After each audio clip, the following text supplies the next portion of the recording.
hear me out there, or is this weird? Alright.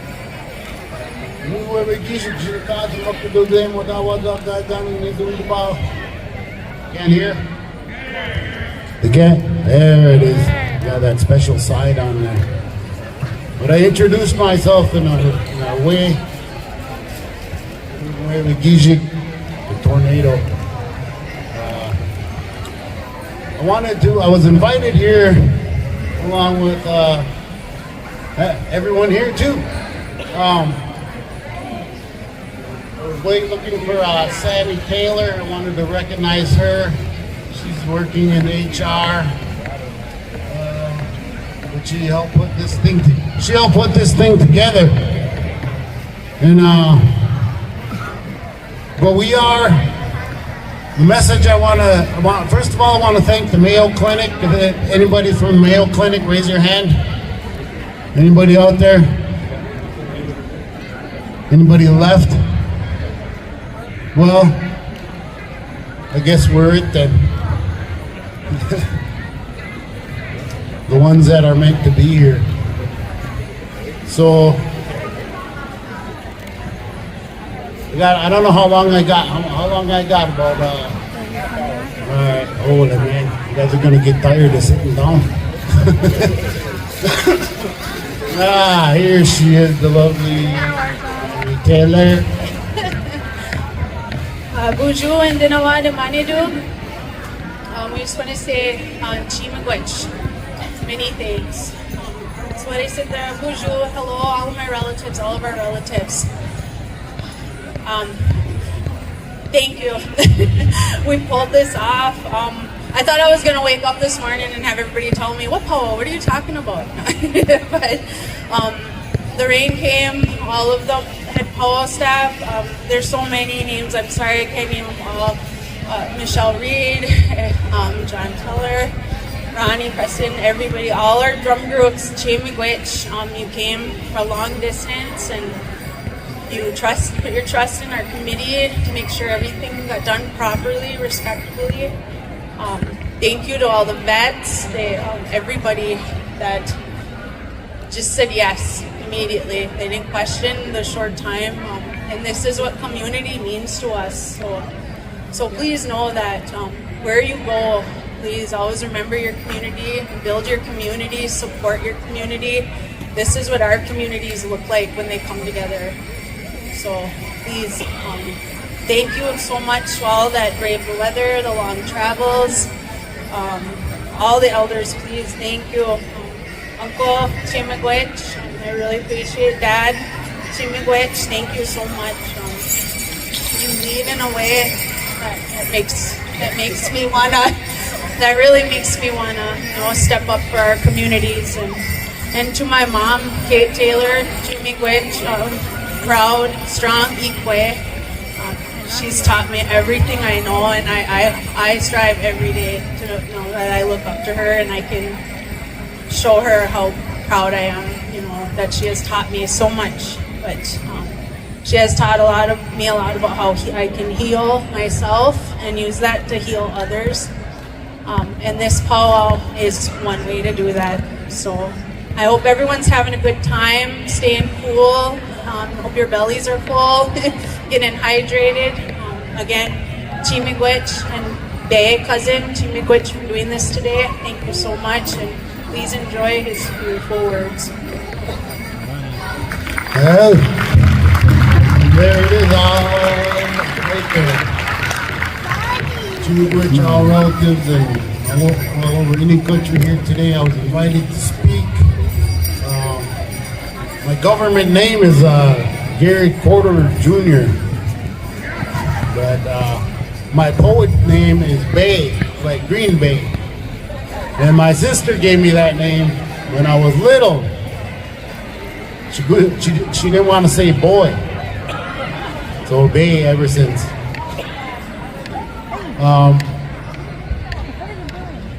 But I was asked to come down here a couple weeks back, and I agreed, and I met people from Nepal. Showed them how to dance out there, and 1, 2, and met people from all over this world just by introducing myself. Say, hey, my name's Bay. Where are you from? You know, and because we're all neighbors. And that's, but with the Mayo Clinic putting this on, there's a lot of, we're all one big community. I mean, with those lines on the map are non-existent anymore because of the death rate in our communities are here. I think it's #1 in the nation in Eau Claire. I just heard that today. I don't know whether that's facts but it's all over, and it's probably affected everybody here. But you have my condolences. But I had my own journey too. You know, I ended up in the VA hospital for quite a while. I couldn't speak. I didn't sleep for a couple of years. And my mind was, I don't know, I just shut down. It's a long story too. But that's where I started writing, when I was able to speak again, because my body was shutting down. I was basically dying because of not sleeping. And I was allergic to some medication they were giving me. So that solved all that. So I quit taking everything from them, you know, and want no more pharmaceuticals pumped in me that would, you know, I wanted to try to see what it was like to be normal again, to be human, to be Bay Quarter. You know that. And it's been a hard fight, and I'm here. I'm internationally published through Native Food Magazine and other sources, and I write on the conditions of humanity and things that just are a dream to me. It took me, this first poem I'm going to read to you is called Thunderbirds Raised Her. And it took me years to write this poem because I didn't have a title. And I went through social media. I was just scrolling, and there was a young lady that had an achievement going for the Olympics. And her last name was Thunderbirds Raised Her. And I was like, there's the title right there. That's it. I wrote the poem in 10 minutes. So I dedicate this poem to all the beautiful women out there dancing hard. And because it's wonderful to experience that harmony. It's not just a dog and pony show, man. This is us. This is how we express ourselves to the Creator. Without further ado, Thunderbirds Raised Her. She had warrior sewn in every bead and ribbon of her dress, every shell. When she danced, her shawl became a great eagle soaring in her element, high upon grandfather's sky, commanding the wind. The storm blowing with every turn as she made her way, reappearing in and out of the people, sharing the celebration. A butterfly that kisses the flower of the lands. She takes flight around and around in the great mystery, her colors flashing as lightning to the drum, her thunder, the earth, her rhythm. Harmony on earth, as she expels her energy in the hoop of life, as a gift of life. Her feet, it seems, touches the grasses with all of her powers, something that must be witnessed, that cannot be written here on paper, only sung in the tongue of the people. And the song will be as the honor beats sound out in all directions that Thunderbirds Raised Her. And I dedicate that to all our Native women, the MMIW, I mean, all you dancers out there dancing hard. I wrote that for you. So We got a few more hours of dancing to get through, so we'll get it done. And I will start out like my shows with 1,000 miles, because sometimes it seems like even though you go 1,000 miles in your life, and it's still not enough, but somehow you have to make it enough. You got to be more. 1,000 miles. I am 1,000 miles more. Just didn't know it till I got there. Arrived heavy in my arms, and my beloved was way down. Sign said 1,000 miles more, next exit, last chance, etc. Neon signs offering refuge. A place to pull in while the tank is empty. A place of chance during the long night, the longest night. Somewhere to roll the dice or drive on. Everything has its limits, so I'm told. Yet thirst can drive a thirsty man to it, his limits, his knees even with hunger, begging, thought to be insane, only wishing to dine at another table altogether. He sees things out there with the savor of appeal, but he knows he's just seeing things. Fresh paint, green grass, the wind upon his face, cool water. Just another man's mind raised with deprivation, deprived of his 1,000 miles more. Something beyond the limits they all seem to proffer altogether. 1,000 miles. Not coming this far just to come this far, to become another man rambling on about 1,000 miles. I am 1,000 miles more.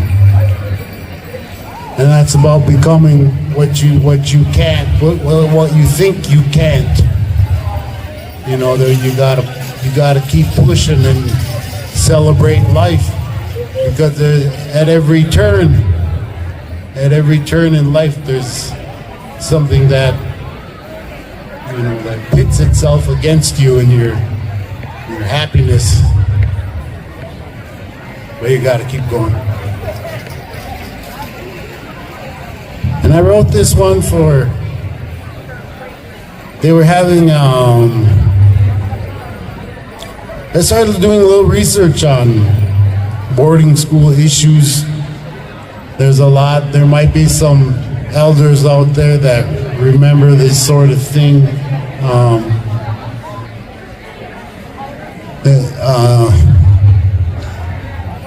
All they needed was a piece of paper to say that the parents could not take care of the children. It would be signed by a priest, and then they would take the children out of the home of all our people, Indian people.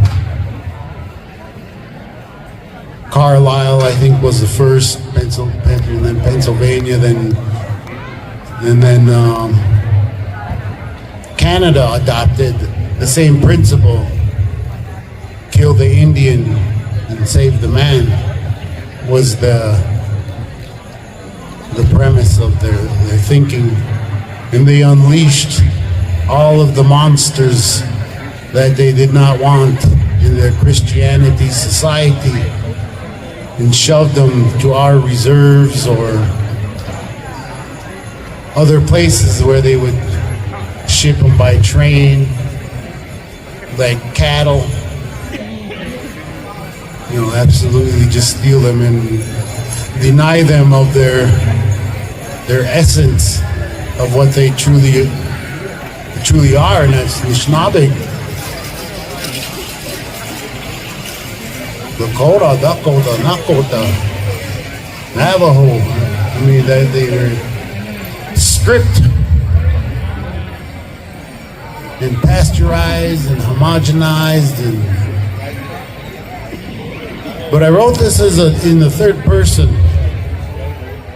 And it's called "And God Is Not Here."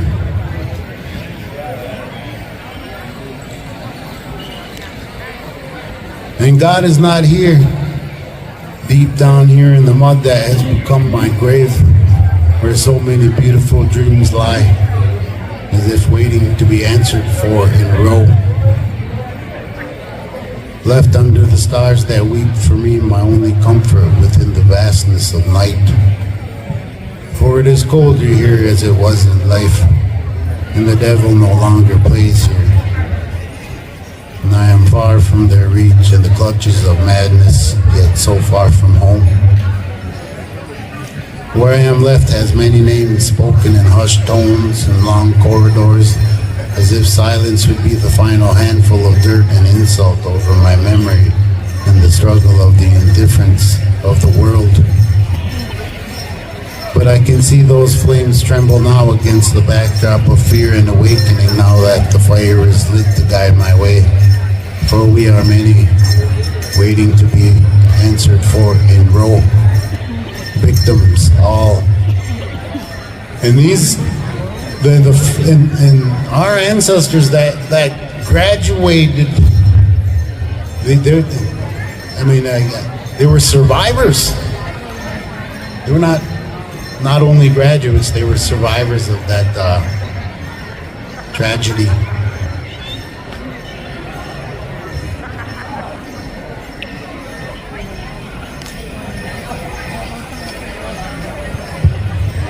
I'll read a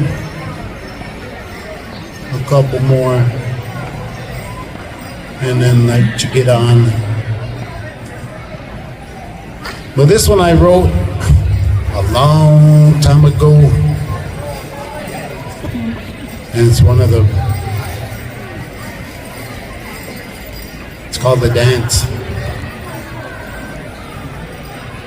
I'm not sure what spells of the universe draws me from my bed in listless slumbers. What sounds are hers that beckon me to wait upon these shores? Rhythmic and lapping waves initiate the beginning of our elemental dance underneath the moon and stars. She glides in and out of my awareness as if she were the very mist herself, secreting our fray, knowing the dawn will eventually come. The earth, water, wind, and fire are the instruments of these deep dreams and the surreal, great beauty in silent motion. For she will be gone to me again before the first rays of light splits open those skies, pulling me from a dream within a dream. A loon solemn cries out from the waning darkness as I awaken, announcing her departure back into those night skies, just before the precipice of the dawn. And I truly believe he weeps for me, knowing she has gone, knowing what is left when the dance is done. Or maybe we both weep loudly for each other, knowing we must always return to these magical waters, never to dance alone. And that's a dance. But all this keeps me on a sober path. This is how I express myself through, this is my therapy, you know.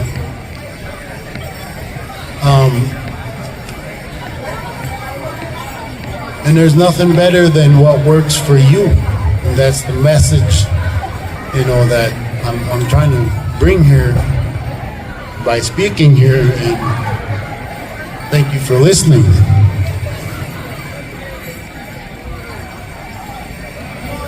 But the battle wages, you know, we got to keep going, and I wish all of you luck in your mental health and your sobriety. Reach out.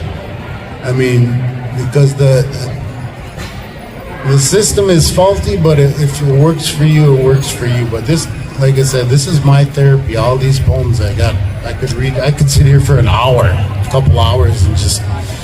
But I look around, and all I see is beautiful things, beautiful people, and hopefully when my book comes out, when it ever gets finished, For Love, for Tragedy, and for Triumph,